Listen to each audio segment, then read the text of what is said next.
அப்ப படிச்சவங்க சாப்பிடாத, யார் சாப்பிடாத? விதைகள் உறங்கினாலும் விதைத்தவன் உறங்குவதில்லை என்ற வாக்கியத்திற்கு ஏற்ப வாழ்ந்து காட்டியவர் தான் நம்முடைய ஐயா நெல் ஜெயராமன். உலகத்தில் எல்லா மனிதர்கள் செய்கிற தொழிலைத்தான் செய்கிறார்கள். ஆனால் விவசாயிகள் மட்டும்தான் தெய்வத்தின் தொழிலை செய்கிறார்கள். என் அன்பிற்குரிய உழவர் குடி பெருமக்களே, நல்லா புரிஞ்சுக்கணும்.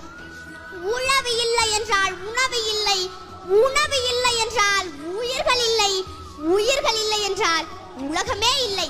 அதனால் உழவை மீட்போம், பாரம்பரியத்தை காப்போம், இயற்கையை நேசிப்போம், நஞ்சில்லாத உணவை அனைவருக்கும் கொடுப்போம். மீண்டும் அடுத்த நெல் திருவிழாவில் சந்திப்போம்.